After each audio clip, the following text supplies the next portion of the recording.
Hello, welcome to the Mentality Channel. This is Tom, and this week I'm going to be speaking to Mike Bowden here, author of this fantastic book, Understanding the Mirror.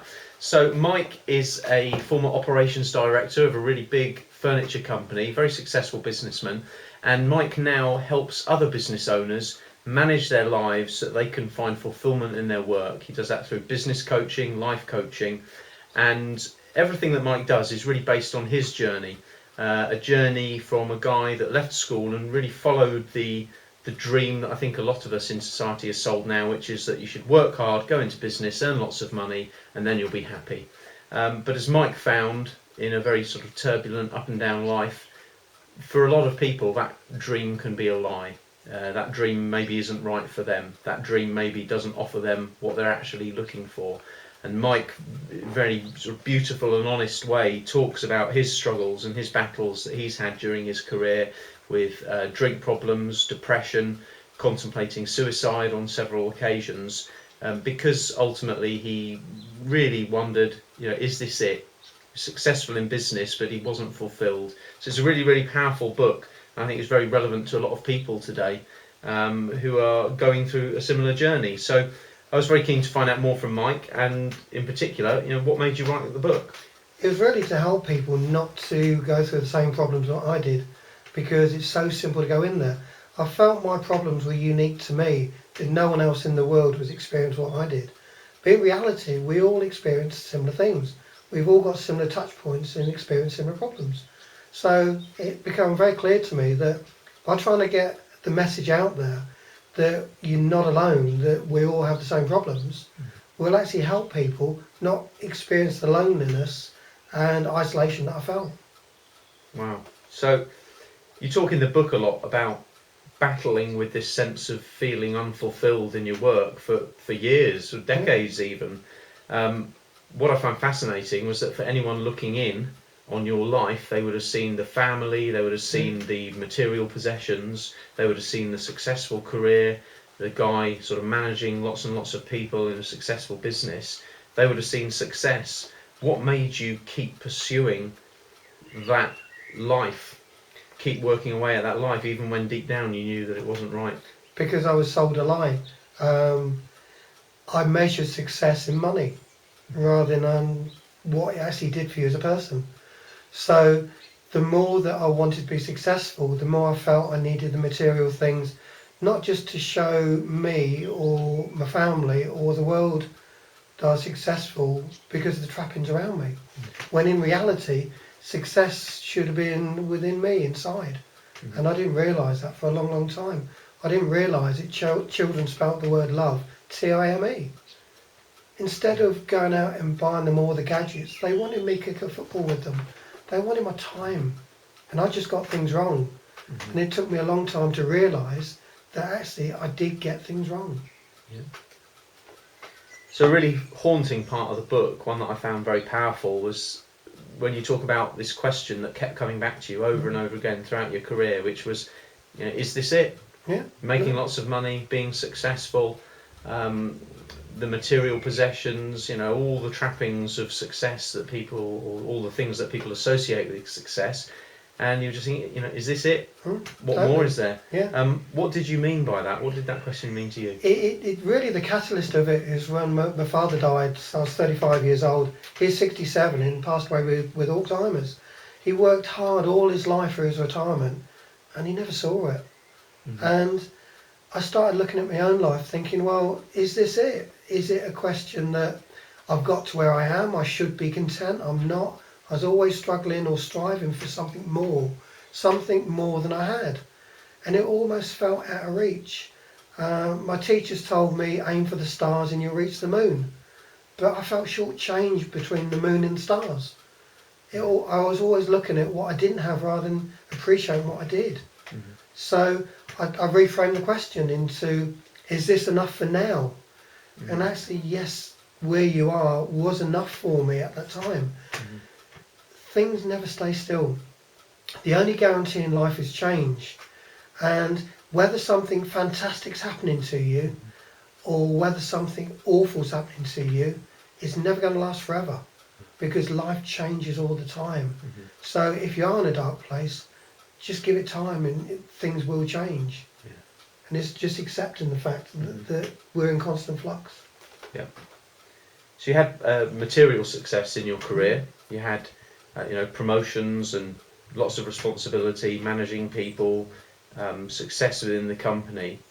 But at the same time, you're trapped in this world of drink problems, contemplating suicide, all kinds of obsessive behaviours to sort of numb the pain and lack of fulfilment that you were in. What would you do differently if you could go back? Certainly have the very difficult conversations with myself that I should have had.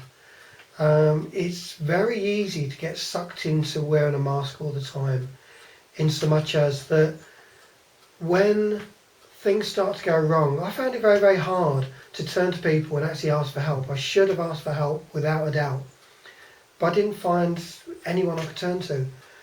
I felt I was the rock, I was the centre of everyone else's problems, where they would turn to me for help. And when it was my turn, when I needed to ask help, there was no one to ask help to, because you can't ask help to the people that you've helped already, because that just doesn't feel right. So you're looking up above for someone above you to actually look up to for help, and there was no one there.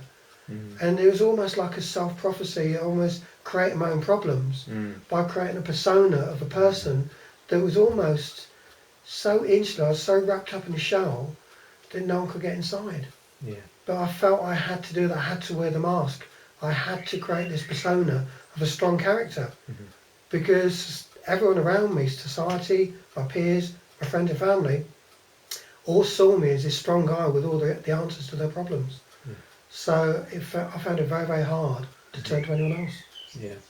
Wow, I think that's a common question that people have. You often hear people saying, I wish I'd asked for help, or they should have asked for help, but who do you turn to ask for help? It would be very, very difficult to know who to approach, because you might feel like you can't do it. Yeah. And feel compromised on some level. It's a really powerful part of the book where you talk about your brother, Tony, who sadly died.